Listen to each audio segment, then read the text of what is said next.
Sa ilalim ng pamumuno ni Police Brigadier General Nestor C. Babagay Jr., Acting Regional Director ng Police Regional Office 5, porman na ililunsad ang Community Assistance, Safety and Support Network kahapon July 22, 2025 ganap na alas 9 ng umaga sa Damarison Hotel, Barangay Gugun, Legazpi City.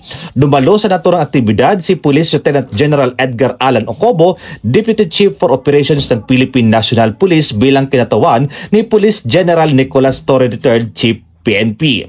Ang CASSN ay isang estratehikong tugon ng PNP sa mga nagdaang insidente ng krimen na nakaapekto sa mga Filipino-Chinese at iba pang Filipino-foreign communities. Layunin nito maging isang sensitibo sa kultura na plataporma upang palalimin ang tiwala ng mamamayan, palakasin ang pagkakaisa ng komunidad at matiyak ang maagap at epektibong tugon ng pulisya.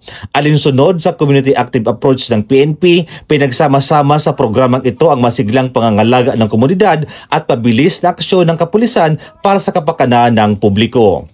Ayon kay Police Lieutenant General Edgar Alan Ocobo, sa pamamagitan aniya ng paglunsad ng Community Assistance, Safety and Support Network ay ang pulisya na ang lumalapit sa mga dayuhan para ma-organize at ma-identify ang mga ito. Ang lumalapit sa kanila para ma-organize at ma-identify natin sila. And with regards to the cases on foreigners, it's not alarming naman. We have cases in the NCR, the National Capital Region, and Manila. Mostly na ma-monitor ko doon is involvement of Chinese pa lang naman. Chinese kidnapping their fellow Chinese, yun pa lang naman. At na-control at nasosolve naman ng ating PNP. Ayon naman kay Pro 5 Acting Regional Director Police Brigadier General Nestor Babagay Jr., maituturing na isang hakbang ng gobyerno ang Community Assistance, Safety and Support Network upang agarang matugunan ang mga insidente ng kriminalidad, partikular na ang mga sumasangkot sa mga Filipino-Chinese at Filipino-foreign communities. The focus is clear: to enhance the protection of all Filipino people with special attention to our Filipino-Chinese and foreign communities. We acknowledge the unique vulnerabilities they can face from different threat groups besetting our society and to potential abuse, and represent our proactive collective response to mitigate, to alleviate the risk.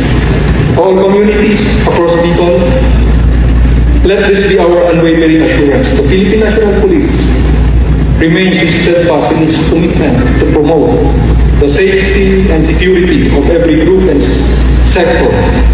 We are dedicated to nation building, genuine trust, and ensuring safety through inclusive policy practices. Sa nasabing programa, buong suporta ang ipinahayag ni Dr. Rolio Milante, Pangulo ng Legazpi Albay Chinese Filipino Chamber of Commerce Incorporated, at Mr. Olaite Olushala Olosigon, Pangulo ng Foreign National Keepers Network.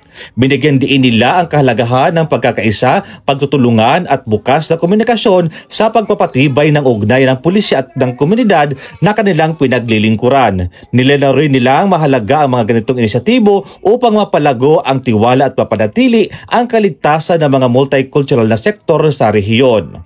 Ipinapakita ng inisyatibong ito na ang paninindigan ng PNP sa pagtataguyod ng makabuluhang ugnayan ng mga multicultural na komunidad sa buong bansa. Nilalayo nitong isulong ang culturally sensitive policing, palakasin ang mga hakbang sa crime prevention at bumuo ng balangkas sa mabilis at koordinadong pagtugon sa mga insidenteng nakapekto sa mga vulnerable sector. Mula po dito sa Legazpi City, Albay, ako po yung Police News Network Correspondent, Police Staff Sergeant Merck Pulito P. Lovendino Jr. Alagad ng batas, tagataguyod ng balitang pulis.